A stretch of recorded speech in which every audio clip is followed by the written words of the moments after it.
Влези не се соблакај е представата со која што Весна Петрушевска ќе одбележи 25 години актерска кариера во МНТ на 13 март. Во пресрет на 25 години брак со МНТ, како што и самата вели, и во пресрет на нејзиниот роден ден, актерката Весна Петрушевска гостинка во студиото на Репортер. Весна, здраво. Здраво, Сандра. Драго ми е што дојде. Па за тебе секогаш, знаеш дека не било никогаш проблем. Така. Баш ова студио многу е сладко, убаво, имате убава енергија, вистина. Така. Да. Ми е драго што мислиш така. 25 години билиш брак со МНТ, 25 години актерска кариера. На 13 март ја подготвуваш, влези не се соблакај по скопски. Да. Актерка си толку години, ама имаш ли трема? Со оглед на тоа дека представата е стендап. Баш поради тоа е поголема одговорноста. Мислам, види, секогаш е голема одговорноста кога треба да настапиш на сцена. Јас сум од тие глумци кои што постојано имам трема и не би ја дефинирала како што милуваат да ја дефинираат по некое клише. Олеле позитивна, конструктивна, трема не, трема е трема. Трема е одговорност пред публика.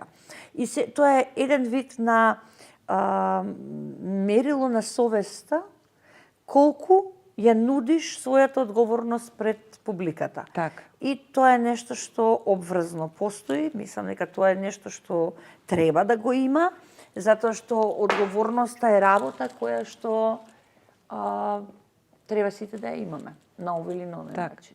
Ќе бидеш сама на сцената, текстот го пишуваш сама, нели ми напиша маме со ова стендапов, сега ептен сум во гужба. Да, вистина.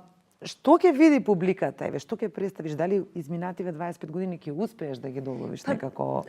Знаеш како, јас мислам дека најсоодветна форма, види, би требало во суштина сите јубилеи, дали е 25, 30, 40, 50, да се одбележат со, ако ништо друго, со представа. Стендап формата е можеби најодговорна форма затоа што се работи за една сосема друга конструкција. Кога го пишуваш текстот, тие се викаат bullet points. Так. Се викаат тачно таргетирани точки за кои што зборуваш и мора да се вплете една приказна во друга. Мрежно е. И е можеби најтешката форма за еден актер. Оти друг софтвер ви треба. Не треба вообичаен софтвер за актерска игра, туку треба и да се препечеш сами од себе си. Јас сум единствената жена која што се бави со оваа форма, веќе 15 години, ама секогаш сум се бавела со себе си, затоа што мислам дека тоа на крајот на криштата преку сопствената призма се бавиш и со другите општествени форми кои што живееме со нив.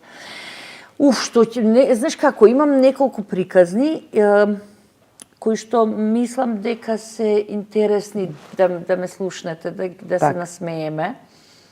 Мислам дека една од главните теми ми е умирачката. Ова не е за смеја, мајка се насмеја. Па затоа што тука се мислиш, ако спомнеш ќе те префати и ќе умреш. Да, така. Потоа зборувам секако за кариерата, зборувам за моментот кој што сите премолчуваме да го кажеме, а тоа е дека јас навистина сум ја поминав фазата на клиничка депресија. Така. И мислам дека тоа е состојба со која што мораш постојано да се бориш и отворено да зборуваш, не само за депресија, туку за анксиозност. Така. И тоа е една прилична комплексна ментална состојба во однос на тоа колку можеш, колку умееш, затоа што мене умот ми врти 500 км на час. Така, спомна и анксиозноста, се мислам дека е се почесто, односно запознавам и сретнувам луѓе кои што имаат проблем со ова. И некако стана дали модерна болест или болест на модерното време, се соочи ти со таков проблем, па реши да го вметнеш и тоа во Јас после Сандра, јас сум глумец, јас сум дете глумец од 14 години. И мојата прва премиера беше на 14 години. Во Дом на млади, таму после продолжив, имав аматерска група. Јас на ниво на Југославија освојував награди. Многу рано мене ми почна целиот тој филм да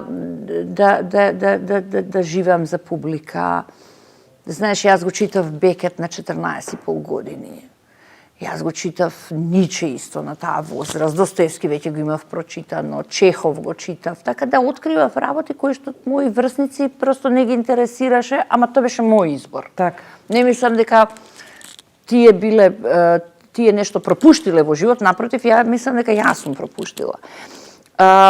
Многу завршив академија со највисок просек. Веднаш после академија се вработи во Македонскиот народен театар. Од 23 сум вработена. Сега имам 48 и тоа во април. И ќе полнам 49. Така. Така. Да. И многу работи ми се случија одеднаш и можеби бев многу мала. Так. И постоја се собира. Во еден дел од периодот на животот кога мислиш дека повеќе никој не може да те разочара, кога имаш 2 деца и кога можеби си ја нашол љубовта на својот живот и тебе целиот брод ти пропаѓа и тоне. И тогаш се наоѓаш во една состојба каде што навистина сите оние приказни за кои што си живеела одеднаш ти паѓаат во вода и си изгубен. Нема никој кој да ти помогне. И затоа и во книгата во Трофеј јас пишувам точни 30-40 страни за состојбата наречена клиничка депресија, за состојбата наречена таблети и на 2 пати јас на вистина ќе отидев. Так. Но тоа не се работи кои што треба така, мислам дека треба да се испрати порака. Мислам дека треба да се испрати порака која што некој нешто ќе научи од тоа. Оти е исклучително тешко да бидеш прво жена во ова општество, второ да бидеш жена актерка, трето да бидеш навистина добар глумец, чесен и докрај доследен и можеби прво, но и сепак на крајот од денот кога заспиваме да бидеш и добар родител, кој што при тоа никој да ти кажува како треба, нели? И затоа мене тоа некако се ми се собра одеднаш и јас бев потполно на дното од таа животна приказна. И бев буквално затворена во еден ќош и сакав само да се спасам. Во тој момент мене ми се чинеше дека тој спас е да избегам сосема да ме снема од овој свет. И прилично храбро тоа го направив. И ја мислам дека тоа е еден ден денеска кога читам за тоа и кога се навртам, зашто тоа не го решаваш ти така проблемот. После ти доаѓаат проблемите затоа што се соочуваш со во една бездна си, па постоја се соочуваш со самодоверба, па кај си, па каде ти се наоѓаш, во кој дел од светот ти припаѓаш. Многу комплексни ментални состојби. И како успеа да ги надминеш? Еве со оглед на тоа што си многу работа. Значи јас ќе зборувам во стендапот, ќе зборувам и за тие чудни таблети наречени сероксати, мислам името им е страшно, тоа се едни антидепресиви. Тоа не е ништо друго освен спакувана легитимна дрога од белата мафија. Од од фармацевската индустрија. И во суштина ги пиеш и имаш еден момент кога треба да имаш проби и ти забораваш се. Значи не можеш реплика да проговориш. Затоа ќе зборувам исто, ќе се смееме. Мислам затоа што ако него и ова царно сепак некако ќе го фатиш на смеа. Мораш, затоа што тоа е единствениот начин како можеш да се спасиш себе си од самиот себе си. Тоа е случаја неубави работи. За тебе имаш еден неуспешен брак за кој што исто транспарентна си кога зборуваш. Кога ќе си го вратиш сега времето вака на назад, што си велиш? Ми требаше... мислам, знаеш како, Сандрич, мислам дека сите работи се случуваат со причина. Да не беше тоа, немаше да го поставам 2 пати Олби. Пулицерова награда има човекот, има 3 награди, а во Македонија јас со помош на моите пријатели и соработници го вративме на сцена Едвард Олби, што е мислам дека е едно од најзначајните писатели драмски и треба да ги има Македонскиот народен театар, кој се плаши од Вирџинија Вулф и сега е брачна игра. Немаше да ми се случи можеби толку успех во театарот. Немаше да се вратам толку на театарот.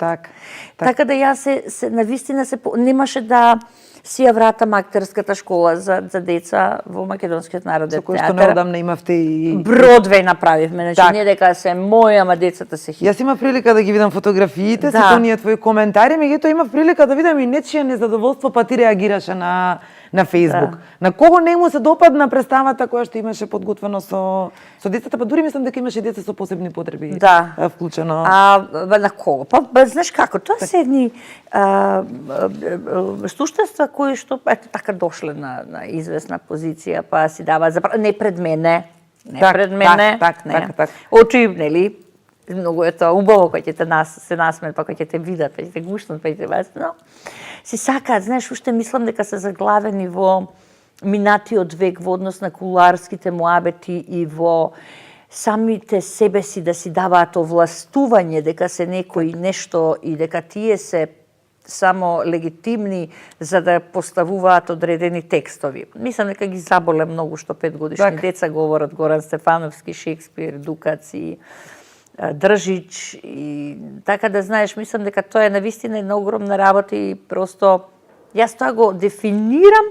Чекај, сега ние немаме доверба во нашите деца, не нашите деца, само треба добро да ги насочиш и да им пружиш љубов, внимание и навистина многу трпение и ќе имаш резултат. Колку време работевте на представата? На представата конкретно работевме 5 месеци. Целиот метод кој што го поминаа децата се 3 години. Тие дојдоа со 95% желба, 5% талент. А сега се подобри од професионалните глумци во однос на играње представи и мислам дневно ги гледаат по 400 деца. И веќе се херои на својата генерација. И таа визија јас сакав да ми се реализира и следниот чекор е да снимам детска серија, затоа што мислам дека е крајно време. Нека знаеш како, нека има многу, нека се снима само. Но мојот концепт мислам дека е проверена формула и затоа што и башка во Македонскиот народен театар играат деца за деца. Нема голем актер кој што им помага во сцените, па да ги подбудне, не сами се. И тоа е нешто што навистина е за почит. И стварно растураат, срциња се. Видиш, откако се издигнав од дното и излегов од депресијата, некако успеа во театарот. Та носот се враќа, мислам, добро, тоа е... тоа е, како ти кажам, тоа е состојба каде што не се тоа се враќа, тоа се бранови, па ќе ти дојдат. Не сакав нешто друго да те прашам. Но тоа сакав да кажам, многу читам. Така можеби тоа е... Читам 2 книги неделно. Литература, некоја сериозна или можеби некоја љубовни така... Па не читам белетристика. Нешто така, колку за опуштање, не? Не читам, баш читам. Значи читам и на англиски, јас и преведувам, јас Олби го преведов. Така да баш читам. Мислам дека тоа е добро, читањето да е еден од начините веројатно. И за умот е прекрасно и друга димензија е. Знаеш, мислите кога јас кога прочитав информација дека Обама и Клинтон читаат по 2 до 3 книги неделно. Реши да бидеш и ти Обама. Не, јас веќе викам, чекај, јас се треба да го стигнам овој со 3. Ја веќе имам бројка 2. Да читам, имам еден систем на брзо читам, и па ќе се вратам, ама читам. Тоа е единствената работа која што навистина ја правам за себе. Па имам чувство дека некако го изгубивме читањето на книгите, веројатно ради телефоните и заради книгите кои што ги има на... Ова е ужасно лошо губење време. Ова е потполно непродуктивно. Јас на моите деца едностоп им повторувам дека тоа е непродуктивно време. Колка ви се мина и Кирил? Леле, 13 и 15, сега во април Кирил ќе полни 16. Ти имаш адолесценти, тинејџери дома, како е? Страшно. Како си излегол на крај со нив? Ми сиде да се иселам од дома, да ги оставам, нека си живеат со кучињата, нема проблем. Ја да може да идам негде, да се одморам. Да се одмориш, така. Да, сега се веќе во фаза, што ти е? Не мислам, што викаш? А имаш проблем? Така се обраќаат. Мислам, не те разбирам. А ти мислиш, се знаеш? Тие се репликите.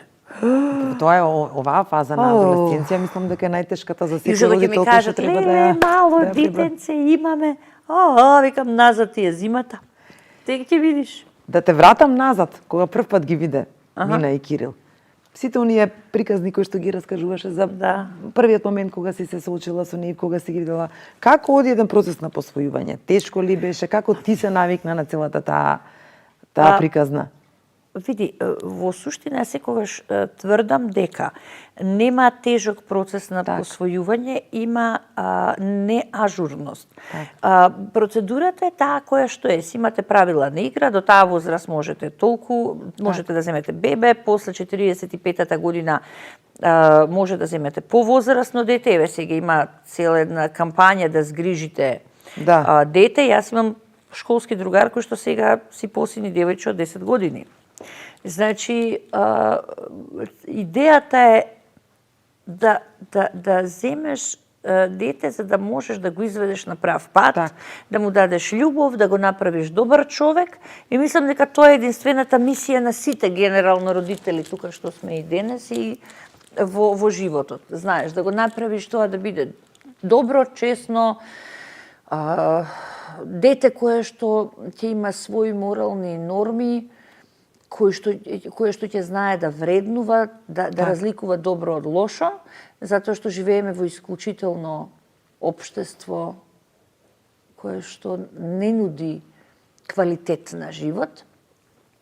Како беше, не знам како беше, што знам, мислам дека цел свет е мој. Так. Знаеш, во тој момент... Колку години има тогаш? 9 месеци, мили 2,5 години Киро. Так. Не мислиш во тој момент дека...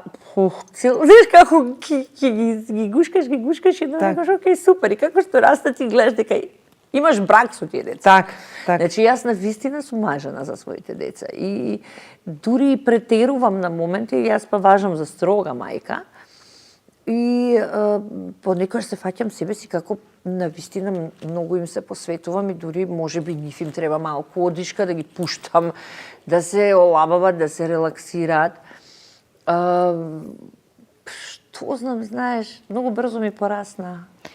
Јас мислам дека нашите деца некако брзо растат, меѓутоа како им објасниме порано, се вратам сега филмот малку наназад, ние сме можеби од онаа генерација кога беше знаеш, ама тој е посвоен, ќе ти не кажуве.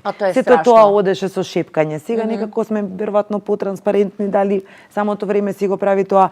Како ти на твоите деца им објасни? Преку приказни, така. И како ти реагира на тоа? Јас сум можеби една од првите во општество каде што дадов порака дека ако го криете тоа што сте го сториле за вашите деца, тогаш е тоа само поради вашата себичност.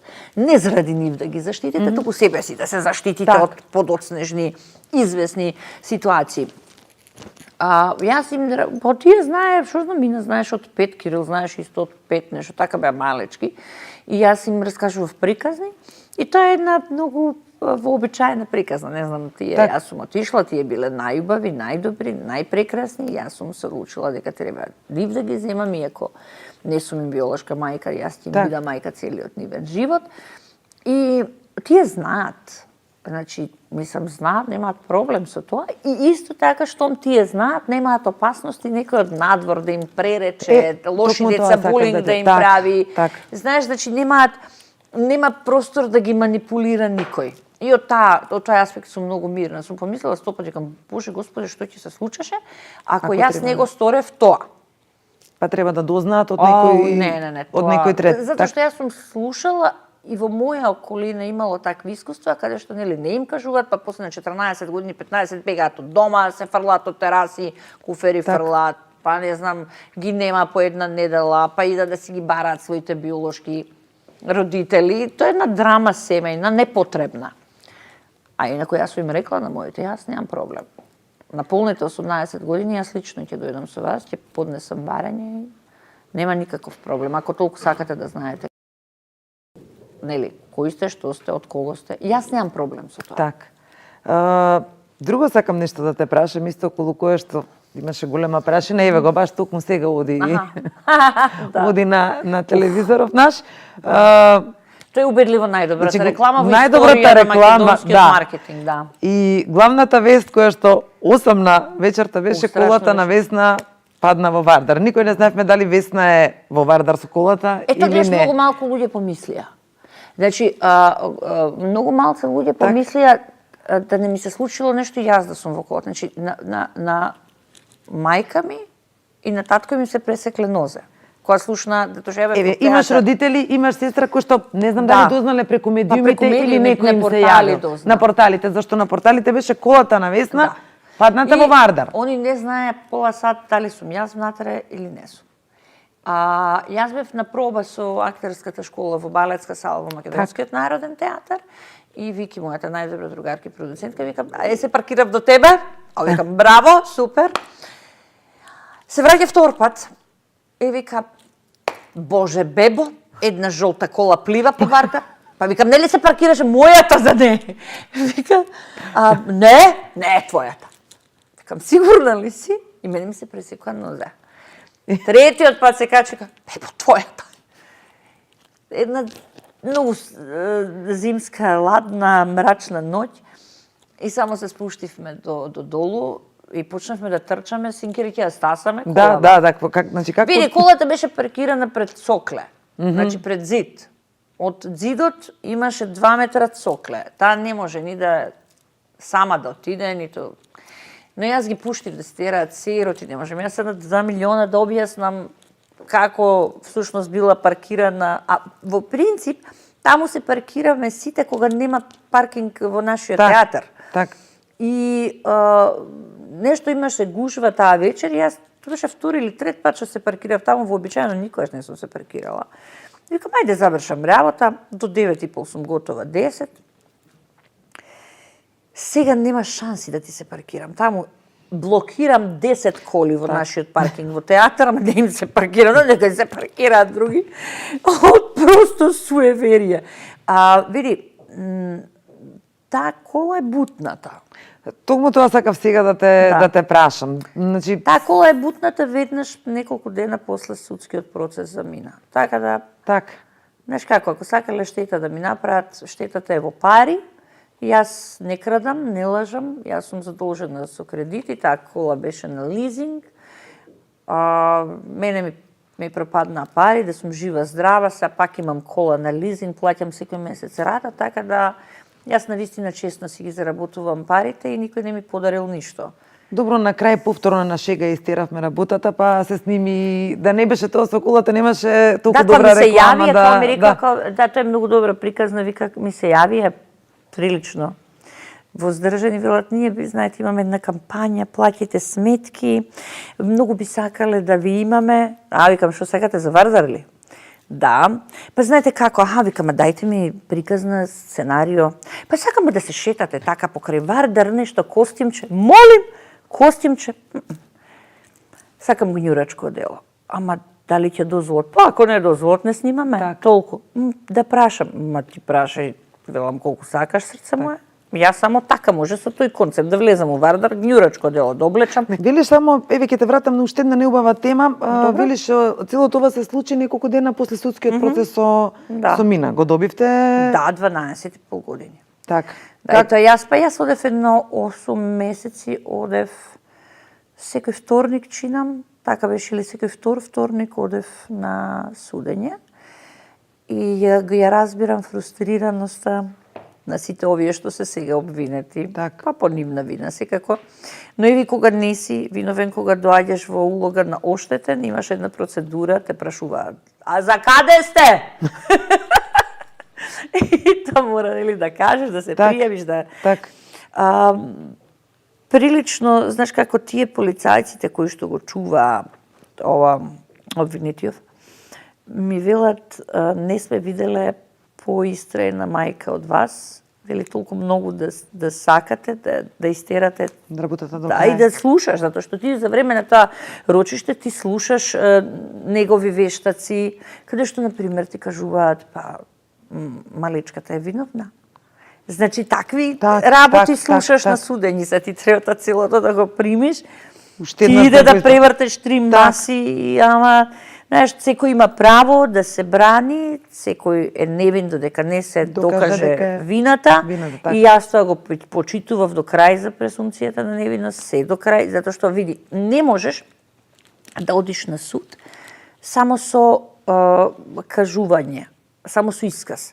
Мора да имаш физички доказ, мора да имаш докази. Инаку немаш процес, немаш ништо. Тој обвинител нема да ти се нафати, Да. ако немаш докази. Добро, како мајка го преброде ти тој цел период? Како успеа да останеш силна и детето да продолжи да оди понатак? Немаш друг избор. Мораш да се бориш. Ако е спротивно, тогаш даваш да те покрие темнината, знаеш. И тогаш ниту помагаш на детето, ниту себе си. Јас денеска на ќерка ми изборувам дека тоа не треба да ја направи да ги направи сите извинувања. Јас сум тоа што сум, затоа што тоа и тоа имам доживеано. Не. Тоа си го доживеала, тоа ќе го пребродиме и го пребродуваме. Се бориме против тоа и со сите демони кои што ги има, но тоа мора да те направи посилна личност. Така. И види, тоа е нешто што веројатно ќе не следи мене и неа особено целиот живот, затоа што ни крива ни должна, зошто баш неа, знаеш. Так. А од друга страна таа самата испрати порака дека не треба да се крие, дека жртвата никогаш не е виновна. И затоа таа за мене ќе биде херојот на мојот живот, знаеш, затоа што она имаше доволно храброст, доследност, упорност да го каже 3 пати, затоа што има некои правила во нашиот правен систем, мора да го кажеш поточно 2 пати. Еднашка во МВР, вториот пат во обвинителство мора да дадеш исказ. И кога побараат 3 пат, затоа што имаат право да побараат и во суд да ја донесат, не дозволи судијата затоа што се исцрпени сите правни регулативи, значи сите правни работи кои што требаше да се задоволат условно, ние ги имавме исполнето. И овој пат ти избра да бидеш транспарентна, затоа што ќе ме извадеа пак портали. Значи пак ќе го направија истото како што го направија во 12 часот во саботата. Так. Значи ќерка на позната глумица, тоа беше првата вест. И со иницијалите. Па не сакам да ме вие мене да ме расклинкате. Јас ако што имам да кажам, јас ќе ви кажам и после тоа има ја не зошто па да се срамам од тоа. Па јас не сум направила ништо лошо, моето дете не направило ништо лошо, па сега нешто да е тоа. Знаеш, тоа се тој лажен морал кој што овдека вирее како зелена трева. Затоа и те сваќам кога рече оној пат, кога ти се висна, вистина ли имаш дечко нова љубов во твојот живот? Не сакам да зборам за да не ме бијат малери. Имаш ли некого? Не, тоа знаеш како ја. Не, види, многу ми треба за да ги прифатам културолошките разлики. Так. Многу ми треба за да прифатам некој кој што може да ме следи. Мене човек исклучително тешко да ме следи, оти јас прво многу работам. Второ, мене на вистина ми зуи мозочето многу брзо. Ослабена си многу, колку кила ослаби? Колку планираш? Мислам дека веќе сум 10. Со протекал се договоривме после 13 да се мериме колку што треба. Така? Види, јас само едно време сватив, се гледам кај Драган Б. Костич. И јас се гледам дека пола камера мене ми. Значи пола камерата наддава, ама Не, ама мене само вака не можеш и само гледаш еден спрат, втор спрат, трет спрат. Ама гледа стопена си, нашава камера не... Зашто ти истинчува? Не истинчува, да. Во суштина, само тоа што се види, викам, вау, ја морам да направам нешто, ама како да направиш што редуцирана исхрана. Вистина, ова Протекалов е толку редуциран. Имаш право на вода да пиеш, нивни производи, не знам, 600 грама, како се вика, салати во изобилие. Ама не можеш ништо, не јадеш друго ништо. И добро, како ти оди, како издржуваш?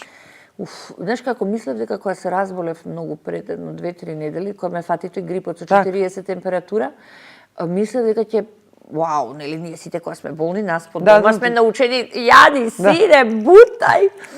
Издржав, си викам, што ми издржав јас од 40 температура, па те фаќа криза, бе, душо, како не те фаќа? Така, па затоа те прашав, да. Да не се зезаме, значи те фаќа криза за не За мене за благо би ме фатило криза. Ма ја бев зависник од шеќер. Така. Ти знаеш дека јас ме сечарев ноќе. И па сега таман, како што вети, нели, дека и после представата ќе се мериш и дека ќе слабееш уште. Ја треба да ослабам, сега знаеш што ми рекоа мене? Ми рекоа дека треба 28 да ослабам. Не се малку тоа, ама... Не се, ама кога ќе видиш па слики дека по 40 кила слабеат. Да. Во суштина, знаеш како, треба да се пие многу вода, но кога пиеш многу вода, треба да внимаваш што јадеш. Ето е целиот трик е таков. Сосема за крај, ќе помине во МНТ со кој што си во брак 25 години представата. Дали планираш во другите градови да... Да, мислам одбележиш дека веќе јубилеј? има закажано Битола, има закажано Штип, Струмица, да, мислам дека тие три се закажани и се надевам дека ќе затоа што сега е март, мислам не се надевам, него јас сум сигурна дека мора да и се игра уште неколку пати. Ма таа треба да се игра на редовен репертоар, еднаш месечно треба да се игра тој. Оти женско брез стендап, треба да луѓето да дојдат и да видат и да слушнат и да се насмеат, затоа што ние заборавивме да се смееме. Така. Весна, јас сум сигурна дека влези не се соблака и по Скопски ќе биде топ представа. Да, обавезно. Ти посакувам успех на представата и благодарам. Знам, сигурна сум дека после овие 25 години кариера, дека ќе продолжиш понатаму со уште подобро темпо. Супер, дај Боже, само здрави. Само здрави. Фала многу, Сандра. Фала ти и тебе.